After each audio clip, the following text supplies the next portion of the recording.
మీరు కొత్తగా business start చేయాలనుకుంటున్నారా? మార్చ్ 16-17 హైటెక్స్ లో ఫ్రాన్సెస్ ఇండియా బిగ్గెస్ట్ ఫ్రో expo. Hi, GVS here. Suman TV ప్రేక్షకులకు నమస్కారం. ఈ సెషన్లో నేను ఈ human behaviour, psychological behaviour investing మ్యాటర్స్లో ఎంత ఇంపార్టెంటో దాని గురించి కొన్ని వ్యూ పాయింట్స్ చెప్తాను. జనరల్గా మనకి జనరల్ లైఫ్లో, రియల్ లైఫ్లో శత్రువులు ఉండొచ్చు. అంటే somebody doesn't like or we may there could be enemies. కార్పొరేట్లో రైవల్రీ ఉంటుంది, అట్లా చాలా ఉండొచ్చు. కానీ ఇన్వెస్టింగ్ మ్యాటర్స్లో ఒక ముఖ్యమైన విషయం మీరు గమనించాల్సింది ఏంటంటే, మీకు మీరే శత్రువు అవ్వచ్చు తెలియక. So A persons investing behaviour can be his own worst enemy. అది నేను ఎందుకో చెప్తాను. ఎందుకంటే ఇది స్టాక్ మార్కెట్లో మనం చేసే తప్పుల వల్ల మనకి లాభాలు రాకపోవచ్చు, కానీ మిగతా వాళ్ళ వల్ల చాలా రేర్గా నష్టాలు వస్తాయి.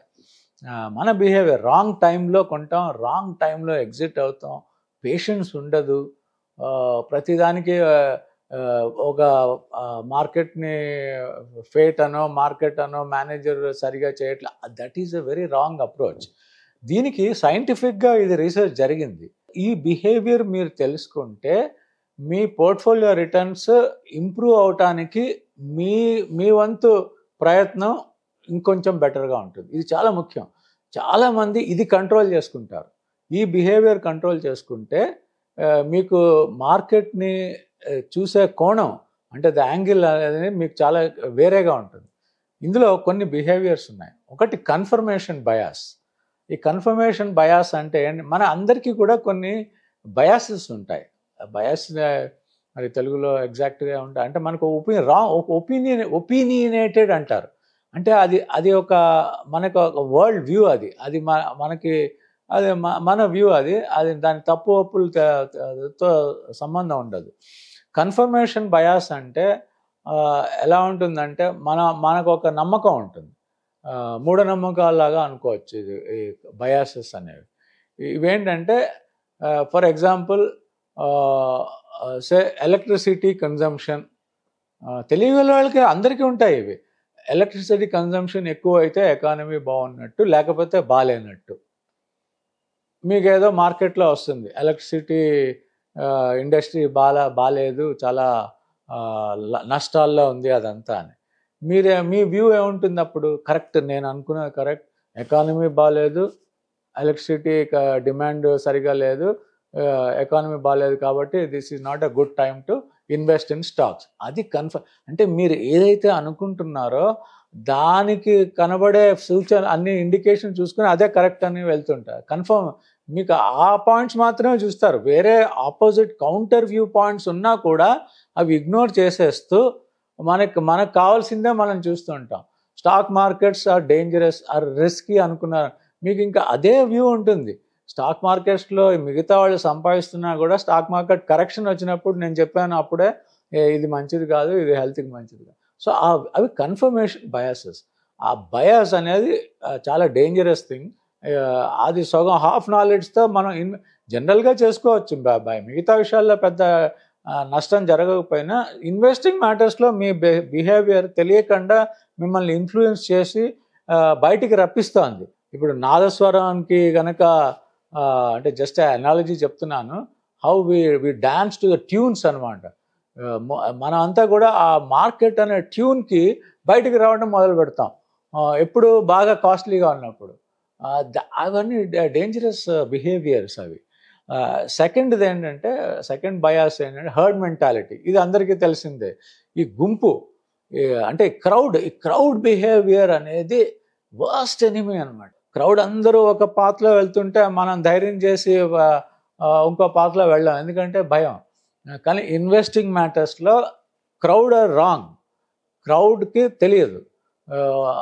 స్టాక్ మార్కెట్లో ముఖ్యంగా, మిగతా కలెక్టివ్ విజ్డమ్ విషయాల్లో క్రౌడ్ కరెక్ట్. ఇప్పుడు ఎలక్షన్స్ అనుకోండి, జనరల్గా మెజారిటీ అందరూ కలిసి కలెక్టివ్ విజ్డమ్ చాలామందికి ఉంటుంది. ఇన్వెస్టింగ్ మ్యాటర్స్లో కాంట్రేరియన్ బిహేవియర్ ఉండాలి. అంటే కౌంటర్ ఇంట్యూటివ్ థింకింగ్ అంటారు. మీ ఇంట్యూషన్ ఏం చెప్తుంది? పెట్టమంటుంది. మార్కెట్ బాగా పెరుగుతున్నాయి కాబట్టి డబ్బులు పెట్టమని మీ ఇంట్యూటివ్ లాజిక్ అంటారు. అది పనిచేయదు. అది స్టాక్ మార్కెట్స్లో కౌంటర్ ఇంట్యూటివ్ లాజిక్. అంటే మీకు ఫస్ట్ వచ్చిన థాట్కి కౌంటర్ లాజిక్ వేరు.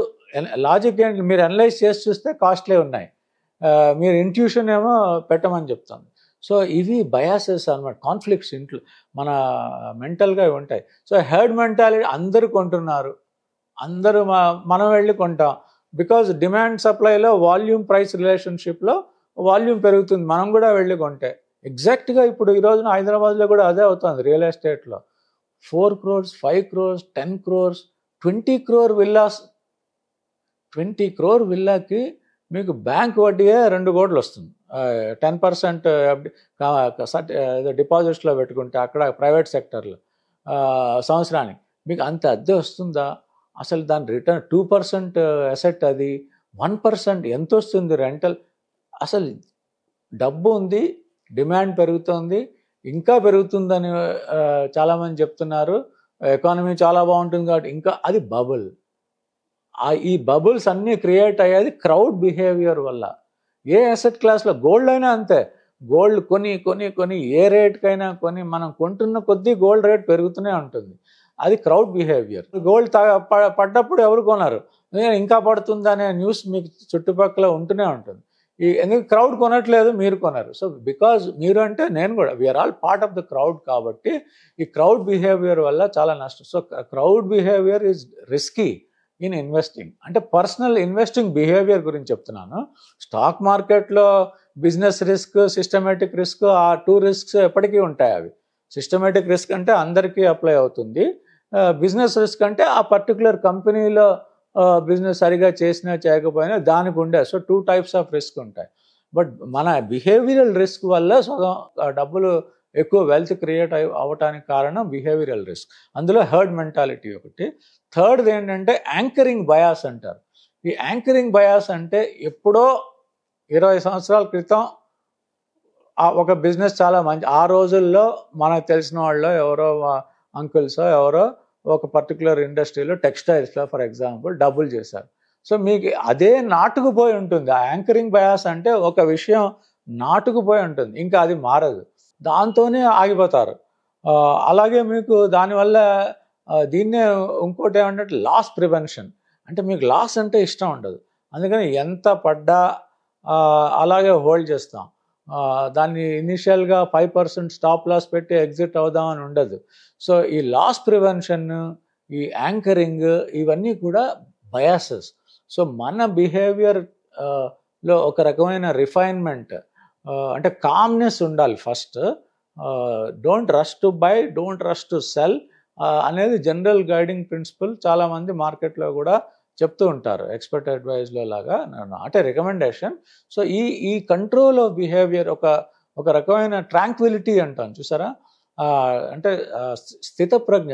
చాలా కామ్గా మంచి ఇండస్ట్రీ ఇది. 20 yearsలో 15% రిటర్న్ అంటే ఎంత పీస్ఫుల్గా వెల్త్ క్రియేట్ అయిందో చూడండి. ఎఫ్డీస్లో అంటే మీరు 20 ఏళ్ల క్రితం ఎక్కడున్నారో అక్కడే ఉండి ఉంటారు ఇన్ఫ్లేషన్ అడ్జస్ట్ చేస్తే. స్టాక్ మార్కెట్లో మీరు 2-3 అడుగులు ముందుకు వేశారు ఇండెక్స్ లెవెల్లో. మ్యూచువల్ ఫండ్స్లో, స్టాక్స్లో డబ్బులు చాలా ఉంటాయి, అది వేరే సబ్జెక్ట్. సో ఈ యాంకరింగ్ బయాస్ ఒక పెద్ద మేజర్ ప్రాబ్లం ఇది. ఇదంతా సైంటిఫిక్ బిహేవియర్ స్టడీ చేసి క్రిస్టలైజ్ చేశారు కాబట్టి I'm just sharing as a knowledge session with you. 4th bias ఏంటంటే రీసెన్సీ బయాస్. మనం లాంగ్ టర్మ్ మెమరీ ఉండదు. ఈ మధ్యన ఏం జరిగింది అనేది ఒక్కటే గుర్తుంటుంది. ఈ మధ్యన పెరుగుతున్నవి అవే చూస్తాం, అంతేగాని ఆ టైం ఫ్రేమ్ ఎక్స్పాండ్ అయ్యి బిగ్ పిక్చర్ అంటాం, బిగ్గర్ వ్యూ కనబడదు మనకి. రీసెంట్గా మీకు స్టాక్ మార్కెట్లో నష్టాలు వస్తే స్టాక్ మార్కెట్స్ ఆర్ బ్యాడ్, రీసెంట్గా మీకు గెయిన్స్ వస్తే స్టాక్ మార్కెట్స్ ఆర్ గుడ్. ఈ రీసెన్సీ బయాస్ అనేది మనకి ఒక కళ్ళకి ఒక పార్షియల్ బ్లైండ్నెస్ క్రియేట్ చేస్తూ ఉంటాయి. చాలా ఇంపార్షియల్ వ్యూ ఉండాలి. లక్కీగా లాస్ట్ ఇయర్ వచ్చిన వాళ్ళకి లక్, వాళ్ళు టైం చేసింది ఆ ఇయర్లో వచ్చిన వాళ్ళు కొంచెం రిటర్న్స్ వచ్చాయి. మీకు ఫర్ ఎగ్జాంపుల్ కోవిడ్ టైమ్స్లో పెడితే మీకు 100% పెరిగింది ఇండెక్స్, మోర్ దాన్ 100. కానీ 2029 నుంచి చూసుకుంటే మీకు యావరేజ్ని వచ్చేటప్పటికి మళ్ళీ 15% వస్తుంది మార్కెట్ రిటర్న్స్. సో ఆ రీసెన్సీ బయాస్ ఉండకూడదు, అదొక విషయం గుర్తుపెట్టుకోండి. తర్వాత హైండ్ సైడ్ బయాస్ అంటే మనకి ఈవెంట్ అయిపోయాక తెలుస్తుంది, అరే ఇది ఇలా చేసుంటే బాగుండేది. అంటే పాస్ట్ మన రియర్ వ్యూ మిర్రర్ లో నుంచి డ్రైవింగ్ చేయలేము, డ్రైవింగ్కి వ్యూ ముందు ఉండాలి. మళ్ళీ అది రిపీట్ అవ్వకపోవచ్చు, మనం చెప్పలేము అది. సో ఈ హైండ్ సైడ్ బ్యాగేజ్ అనేది మనల్ని చాలా ఇన్ఫ్లుయెన్స్ చేసేస్తూ ఉంటుంది. సో ఇవన్నీ కంట్రోల్ చేసుకుని, కానీ మీరు సొంత వైద్యం అంటే సొంతంగా అనాలిసిస్ చేయాలంటే ఈ బిహేవియరల్ కంట్రోల్ చాలా ముఖ్యం. మీకు ఆల్రెడీ మీరు చేసిన లాభాల్లో ఉన్నాయంటే యూఆర్ డూయింగ్ గుడ్, మీకు ఈ డిస్కషన్ ఉండదు. ఇది మన లిమిటేషన్స్ ఏమున్నాయో వరల్డ్ వైడ్ చాలామంది మేధావులు బుక్స్ రాసి అనలైజ్ చేసి అది మనం వినటం చాలా ఈజీగా అర్థమవుతాయి, మనం అప్లై చేసేటప్పటికి చాలా కష్టం అవుతుంది. ఇది can you apply? Tomorrow market 30% పడ్డప్పుడు ఆర్ కోవిడ్ టైమ్స్లో ఎంతమంది మనం వెళ్ళి కొనగలిగాం? సో మనం అప్లై చేయలేం. సో అది ఇంటర్నల్గా అండర్స్టాండింగ్ వచ్చి బిహేవియర్ కామ్గా ఉండి ఓవరాల్ మార్కెట్ మీద ఒక అవగాహన ఉంటే ఇది ఇంకా చాలా ఈజీ అయిపోతుంది. ఈ ఇన్వెస్టింగ్ క్లాస్ మాత్రం చాలా ముఖ్యమైన క్లాస్ ఇది. ఇందులో మనీ ఉంది, decent money, above inflation, real returns above inflation returns in a systematic with and lump sum investment as a జర్నీలో. మీరు మీ పర్సనాలిటీకి సూట్ అయ్యే మోడల్ మీరు డిజైన్ చేసుకుని వెళ్తే న్యూస్ ఫ్లో వల్ల మనం పెద్దగా వరీ అవ్వాల్సిన అవసరం ఉండదు. సో ఈ కొన్ని విషయాలు మీతో షేర్ చేసుకున్నాను. Thank you so much. Suman టీవీలో మీ పర్సనల్ అండ్ బిజినెస్ ప్రమోషన్స్ కోసం కింది నెంబర్కి కాంటాక్ట్ చేయండి.